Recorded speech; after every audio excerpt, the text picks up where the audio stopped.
udah tertransformasikan semuanya di Zoom ini dan teman-teman bisa akses putar rekaman itu kapanpun gitu. Jadi sebenarnya udah clear gitu bahwa telepon satu-satu itu adalah ya murni karena kebaikan hatinya Teh Feby aja ingin menyapa teman-teman gitu. Kira-kira seperti itu gitu ya. Tolong ini dipahami gitu. Dan nggak usah khawatir bahwa kelas ini sangat worth it teman-teman.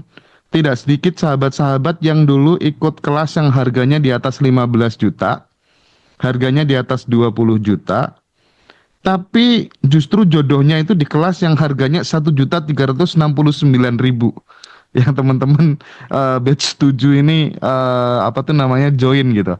Jadi teman-teman bersyukur sekali tanpa berpanjang lebar sepenuhnya ya aku berikan kemuliaan kepada Teh Feby sahabat kita untuk belajar membersamai teman-teman semuanya. Terima kasih. Monggo Teh Iya, Feby. nuhun, nuhun Mas Hendra, suatu kehormatan juga Mas Hendra bisa tampil wajahnya terbuka di layar kaca seperti ini. Di mana lagi kalau bukan di Bandar Revolution wajah dia kelihatan gitu kan. Biasanya cuma suaranya doang gitu. Nah, ini sebuah keistimewaan. Nah, kembali di sini aku mau sampaikan, aku bukan coach, bukan guru, honestly bukan itu. Aku adalah bestie baru, temen barunya Teh Ayu ya, temen barunya Teh Ella, temen barunya Ibu Elvina dan temen barunya Pak Agung. Jadi aku teman bertumbuh bersama dalam kesadaran. Nah, ibaratnya kayak sebuah perjalanan gitu. Aku teman yang sedikit mengingatkan teman-teman, teman-teman sebenarnya teman-teman tuh udah berkelimpahan gitu.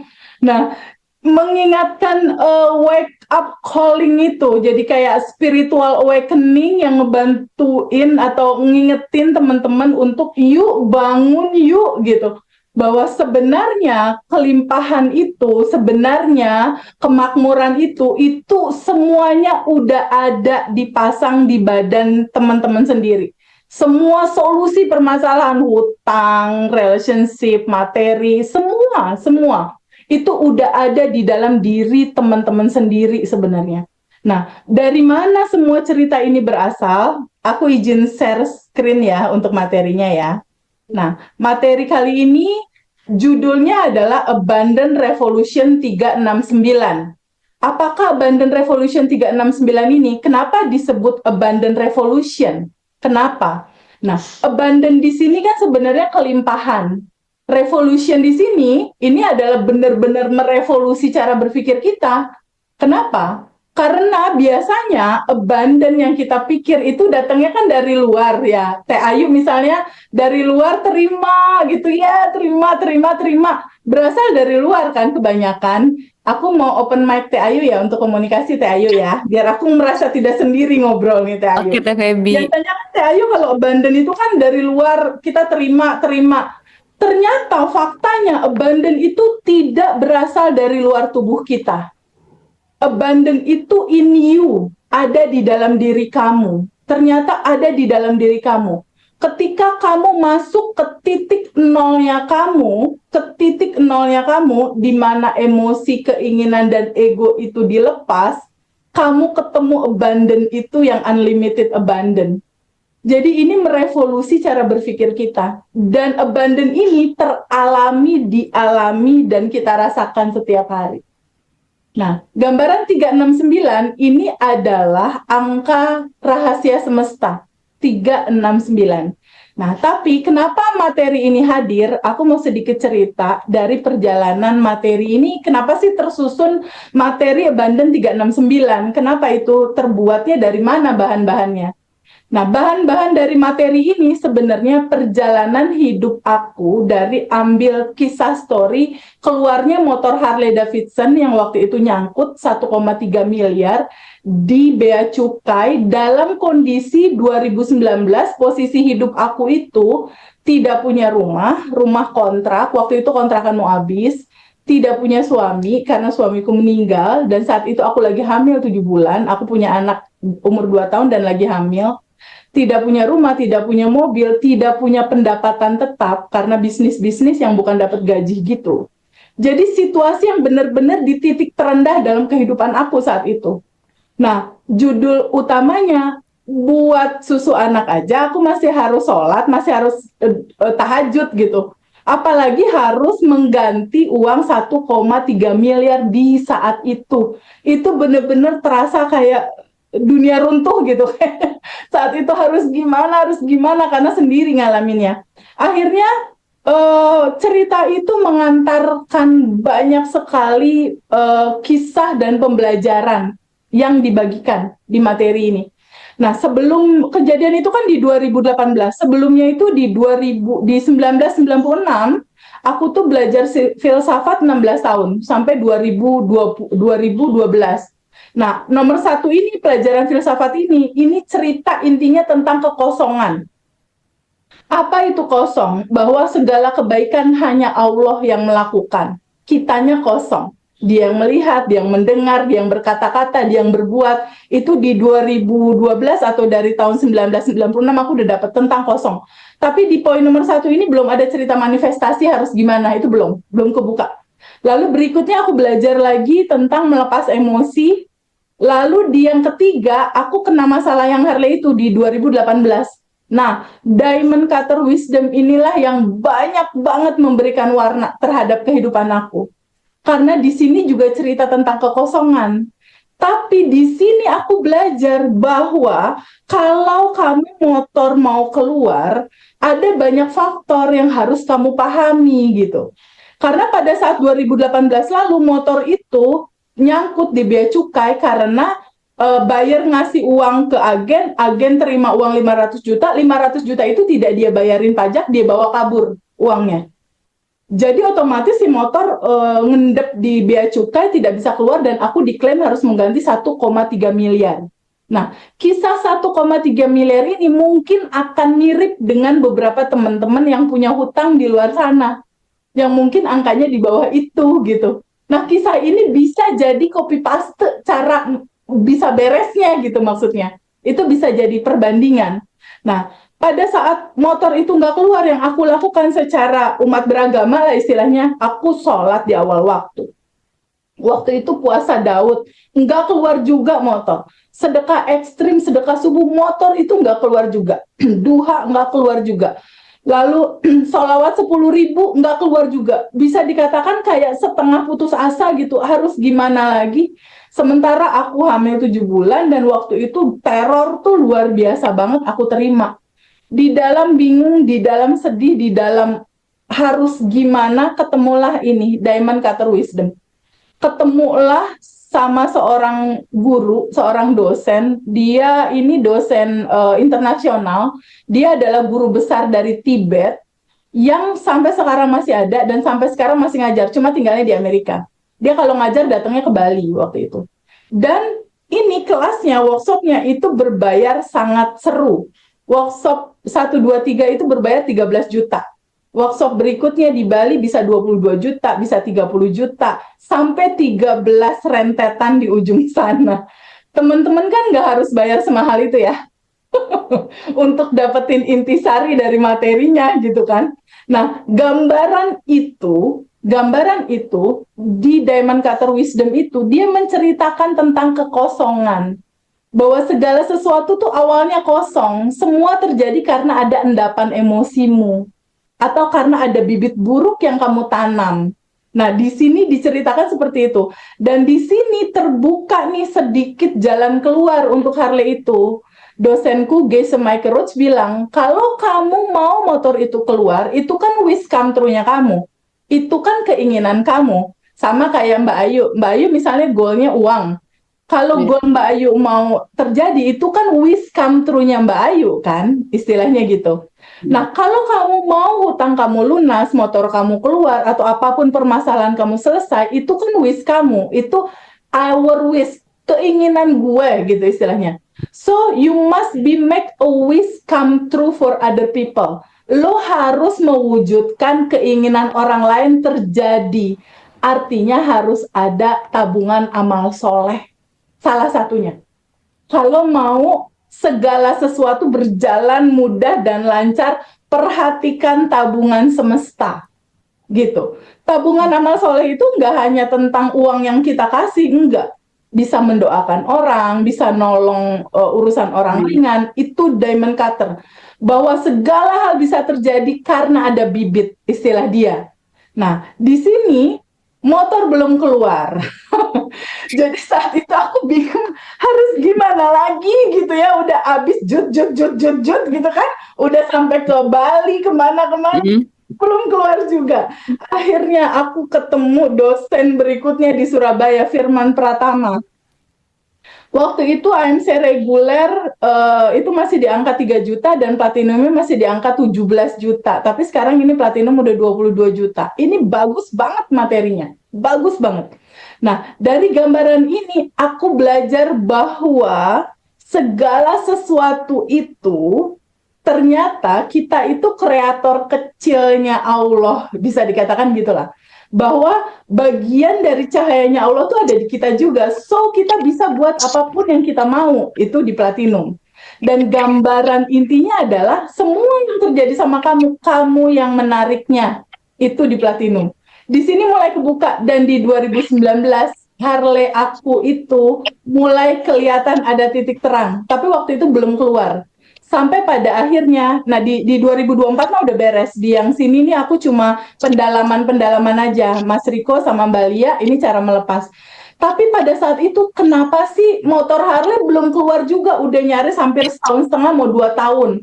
Segala macam sampai ke pelatihan semua diikutin. Enggak bisa keluar juga. Mungkin sama kayak teman-teman yang 135 orang ini. Udah belajar ini itu gitu kan. Ya, Teh. Bingung, bener nggak Teh Ayu? Ini Ya, bener, salahnya Teh. di mana gitu. Ternyata Teh Ayu ada satu hal mendasar yang perlu kita tahu. Materi pertama kita. Ini. Di balik semua perjalanan itu, kalau kita tidak mengerti siapa diri kita yang jadi materi pertamanya Abundant Revolution, agak berat ngejalaninnya. Agak terseok-seok ngejalaninnya. Tapi ketika udah dapet keyword ini, itu akan effortless. Itu akan mengalir dengan indah dan mudah. Gimana penjelasannya? Gini, Tayu. Nantinya untuk teman-teman yang beragama lain, untuk Kristen, Buddha, Hindu akan menyesuaikan keterangannya ya. Allah, Tuhan, semesta, atau apapun nama itu kita sebut, ibaratnya gitu ya. Nah, dari salah satu literatur, nanti kita akan cari literatur lain untuk kepercayaan yang lain. Dari salah satu literatur, ini harus kuat dulu nih, Teh Ayu dan teman-teman harus kuat dulu di slide yang ini, karena ini kuat kesana beres. Ini kuat kesananya beres pokoknya. Siapakah diri kita? Di Quran surat 38 Asad ayat 72 itu diterangkan. Ini menceritakan tentang proses penciptaan Adam. Di sini diterangkan bahwa kemudian apabila telah aku sempurnakan kejadiannya dan aku tiupkan ruhku kepadanya. Kuncinya di sini, di ruhku. Nah, ketika di sini ada kalimat ruhku, ini sama seperti Teh Ayu, Pak Edi bilang gini, Teh Febi ini tanganku, ini mataku. Kalau Teh Ayu bilang, Teh Febi ini tanganku, artinya kan bagian dari diri Teh Ayu, bener nggak? Iya, betul, Teh. Ini tanganku, ini bagian dari diri Teh Ayu. Kalau Allah bilang, kutiupkan ruhku ada di Ayu, ruhku ada di Pak Edi, ruhku ada di Bu Lisa, artinya bagian dari diri Allah ada di dalam dirimu. Kalau Allah kita ibaratkan cahaya di atas cahaya, berarti kita adalah percikan cahayanya itu, bagian dari dia. Ketika, ini bukan aku yang ngomong loh, ini Sang Pencipta yang ngomong. Jadi ketika kita lihat ini, terbukalah pada sebuah kenyataan, bahwa kita adalah bagian dari dia. Jadi terharu, Teh. Bukan terharu lagi.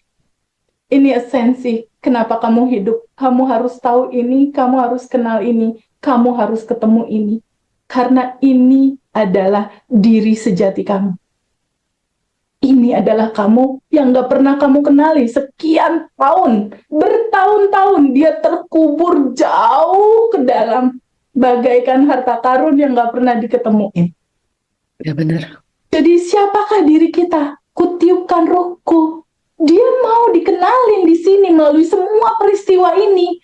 Semua peristiwa yang teman-teman rasakan, hutang, bingung, masalah, dihianati, itu cuma pesan untuk membawa teman-teman kepada kesadaran untuk bertemu Dia, sejatinya kamu sendiri, yang sudah berkelimpahan.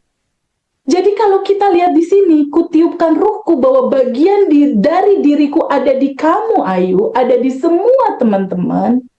Artinya, kita bukan tubuh, kita bukan emosi, kita bukan pikiran. Sekarang Ayu dan Pak Edi, aku mau open mic Pak Edi. Pak Edi sama Ayu, nenek kakek masih ada nggak? Yuk, masih ada nggak? Masih ada Yang udah nenek, meninggal siapa? Kakek. oh, kakek sama opa sama oma udah meninggal. Nenek ada satu lagi teh. Oke, kakek udah meninggal. Sekarang kakek udah meninggal, mama pasti masih ngedoain kakek dong. Masih Iya. lah. Sebenarnya kakek masih ada nggak sih? Sebenarnya bukannya dia masih ada, cuma beda alam doang ya? Bener ya? Bener. Yang meninggal itu sebenarnya masih ada kan? Secara bener nggak Pak Edi? Masih ada nggak sebenarnya? Masih ada. Siapa yang selalu masih ada itu? Itulah kamu, entitas tanpa batas yang selalu ada. Walaupun dunia ini udah nggak ada nanti. Artinya kalau nenek kita meninggal, tubuhnya dikubur, dimakan cacing, tubuhnya terurai, dianya masih ada, bener nggak?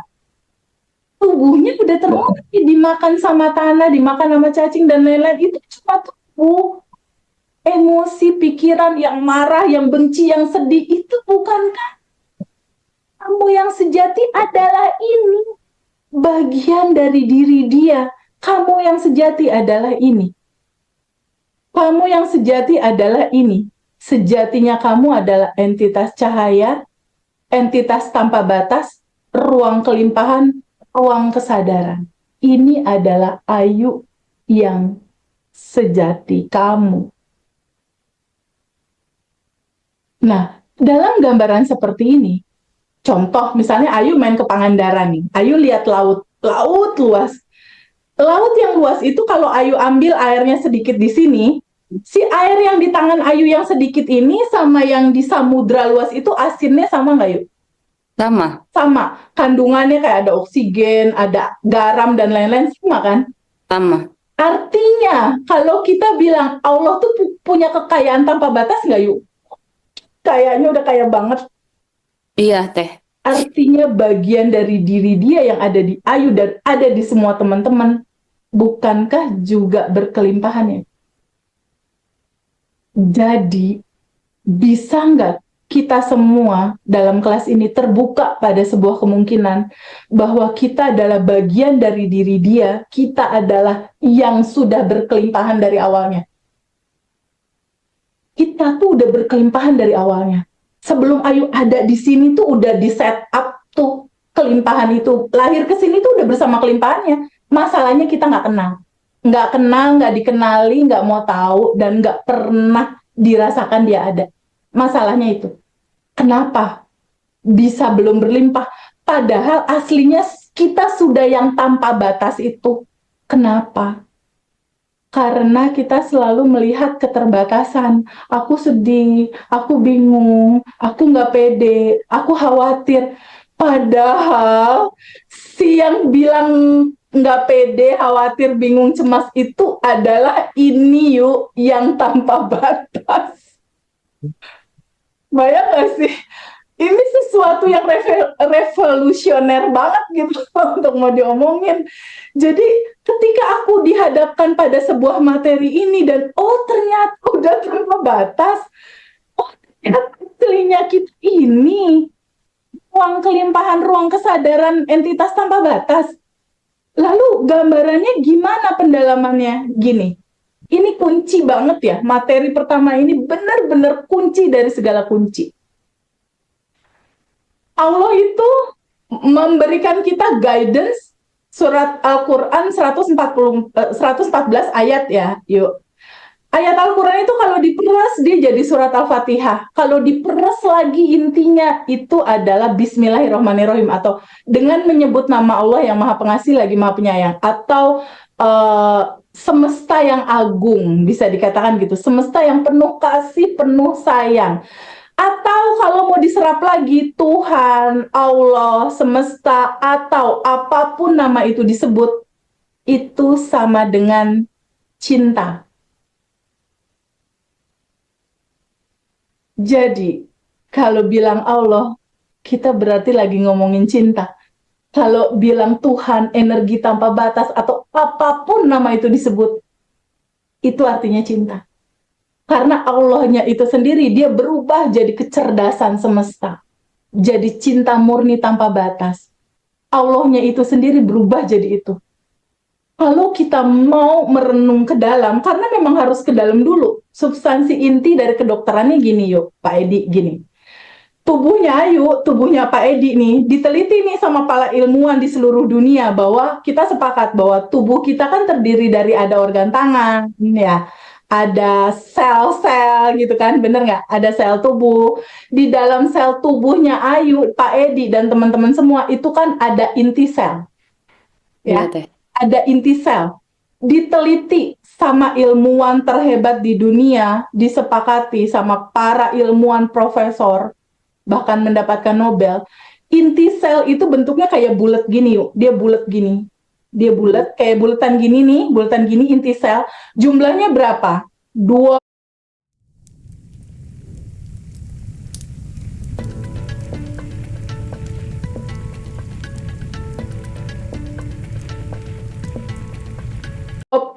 triliun jumlah inti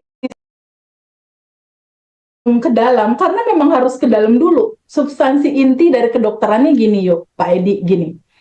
Tubuhnya Pak Edi nih, diteliti nih sama para ilmuwan di seluruh dunia bahwa kita sepakat bahwa tubuh kita kan terdiri dari ada organ tangan, ya, ada sel-sel gitu kan, bener nggak? Ada sel tubuh. Di dalam sel tubuhnya Ayu, Pak Edi, dan teman-teman semua, itu kan ada inti sel. Iya, Ya, Teh. ada inti sel. Diteliti sama ilmuwan terhebat di dunia, disepakati sama para ilmuwan profesor, bahkan mendapatkan Nobel, inti sel itu bentuknya kayak bulat gini yuk. Dia bulat gini. Dia bulat, kayak bulatan gini nih, bulatan gini inti sel. Jumlahnya berapa? 20 triliun jumlah inti sel di tubuhnya Ayu. Di tubuh teman-teman semua, sel dan inti sel jumlahnya triliunan. Dan dia terdiri dari bulatan-bulatan kayak gini. Di zoom, di mikroskop, si inti sel ini berisi apa sih sebenarnya? Ayu dan teman-teman tahu nggak? Inti sel tubuh kita yang triliunan itu, dia berisi 99,99% kosong, ruang hampa. Dan hanya 1% bentuknya titik, itu material. Tapi dia, si bulat ini, itu kosong, ruang hampa. Ternyata yang kosong itu berisi apa? Kecerdasan semesta tanpa batas. Yang kosong itu ternyata berisi energi tanpa batas. Bukankah yang kosong itu berisi dia?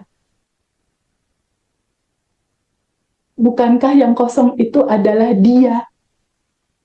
Kecerdasan semesta tanpa batas yang mewujud jadi bentuk itu. Ruang kosong itu adalah entitas tanpa batas itu. Jadi kalau kita lihat galaksi ruang yang besar, kita tuh ada di dalam situ. Dan bagian dari itu.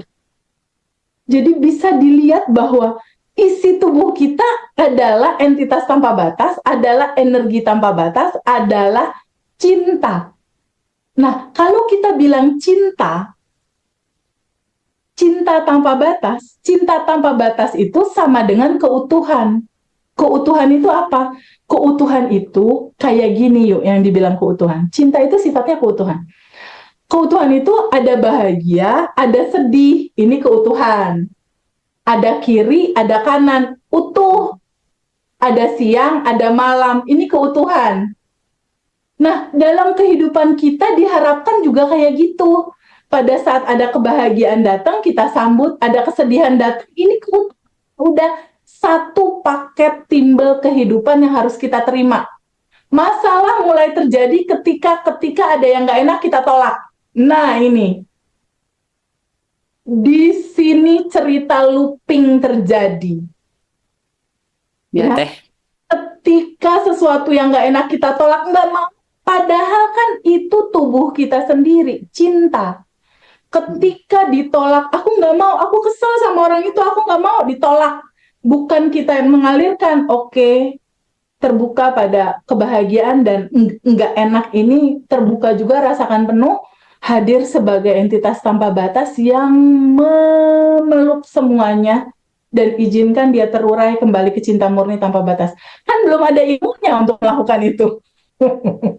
Kan belum tahu, jadi selalu ditolak. Nah, yang ditolak inilah yang jadi looping. Ketika ditipu sekali, ditolak, sebenci sama orangnya, ditipu lagi, looping, dia loncat lagi, ditipu lagi, ditipu lagi, ditipu lagi. Ketika putus cinta sama seorang cowok pertama, ditolak, gak suka, looping terjadi.